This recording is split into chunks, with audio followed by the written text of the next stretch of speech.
Olá, sejam muito bem-vindos a mais uma análise detalhada. Hoje a gente vai entrar de cabeça numa das maiores e talvez mais curiosas contradições da nossa era, a famosa hipocrisia farmacológica. A grande questão é, por que o Rivotril, o medicamento de tarja preta, é considerado um remédio totalmente normal, enquanto uma planta é tratada como caso de polícia? É exatamente essa anomalia que a gente vai desvendar agora. Para organizar a nossa conversa, a gente vai passar rapidinho por 5 pontos. Vamos do paradoxo das drogas até as raízes históricas do proibicionismo, passando pela ciência por trás do uso medicinal, a nova regulação aqui no Brasil e, para fechar, a biopolítica do controle. Bora lá? Ponto número 1. O paradoxo das drogas. Vamos olhar para essa linha super tênue entre o que tem aceitação legal e o que sofre uma criminalização pesada. A gente vive hoje um contraste que chega a ser gritante. Basta observar o cenário. Substâncias totalmente ilícitas, tipo o álcool, o tabaco e aqueles medicamentos como o próprio Rivotril, carregam riscos físicos pesadíssimos.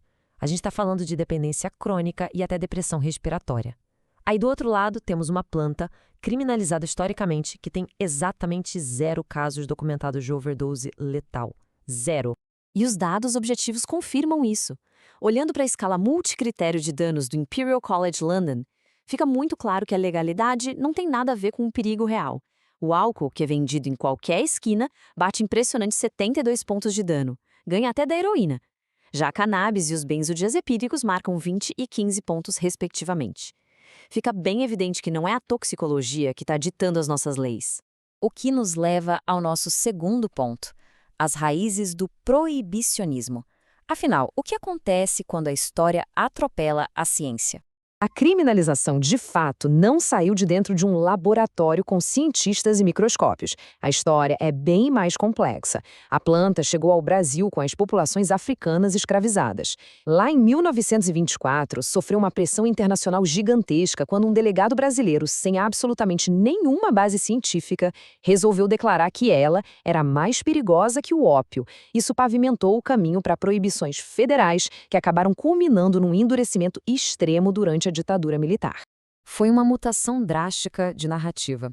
O que no século XIX era anunciado em revistas médicas como um tratamento útil para asma, virou, no século XX, ferramenta de coerção institucional. O proibicionismo foi usado de forma muito clara como um mecanismo de controle social das camadas populares com um viés racial fortíssimo.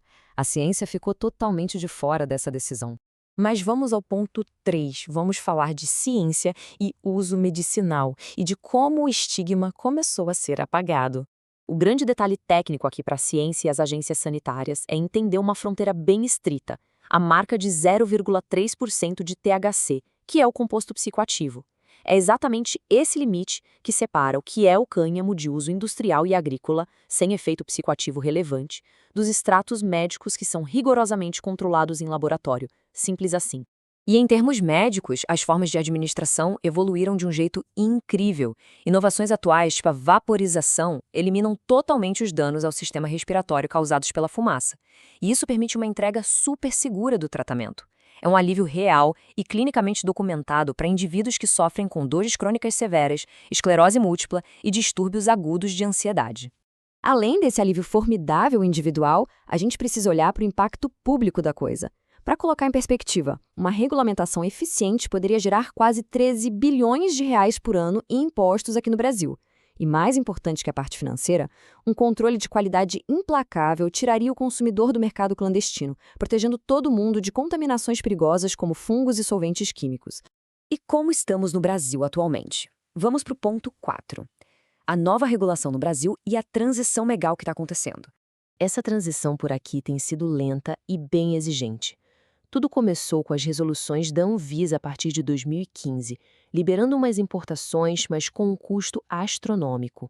Diante dessa enorme barreira financeira, os tribunais começaram a conceder habeas corpus para o cultivo em casa.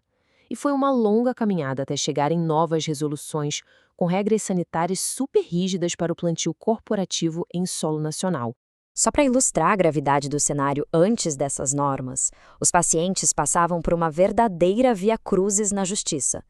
Era necessário bater nas portas das cortes mais altas do país, implorando por um salvo-conduto. O objetivo era literalmente não sofrer prisão em flagrante enquanto cultivavam o remédio recomendado pelos próprios médicos para doenças severas. É surreal. Mas é sempre fundamental lembrar que, apesar de todos esses avanços terapêuticos, a lei de drogas do Brasil ainda tem uma mão pesada. O uso, o porte e o cultivo não amparados por uma documentação clínica super rigorosa continuam sendo crime. Isso cria uma área cinzenta imensa entre a necessidade da saúde pública e o rigor do sistema penal. E chegamos ao nosso último e quinto ponto: a biopolítica do controle.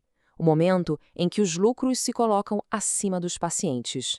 Para entender a fundo essa contradição, a gente pega emprestado o conceito de biopolítica do Michel Foucault.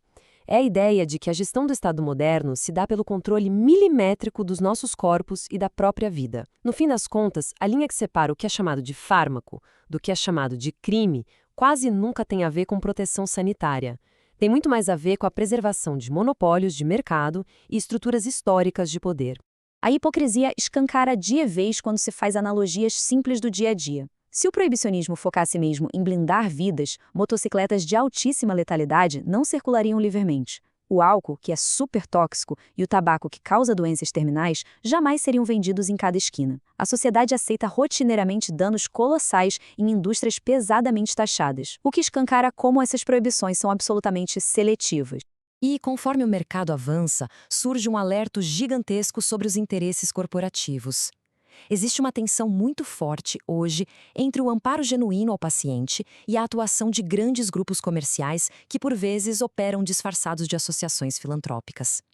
A busca desenfreada por lucros ameaça desvirtuar o cuidado real e não podemos esquecer que a proteção à saúde tem que estar sempre, inegavelmente, acima de interesses comerciais. Isso nos deixa com uma pergunta final extremamente provocativa. Se a proibição não tem base nenhuma na toxicologia ou na segurança pública, quem é que realmente lucra com essa hipocrisia farmacológica? Quem sai ganhando quando drogas sintéticas fortíssimas e viciantes fluem legalmente enquanto uma simples planta rende cadeia? É muita coisa para absorver, não é mesmo? A reflexão com certeza não pode parar por aqui. Fica o convite para a gente manter esse olhar atento e questionador sobre as raízes legislativas, históricas e comerciais que moldam a nossa saúde e as nossas leis. A busca por entender essa dinâmica tem que ser contínua.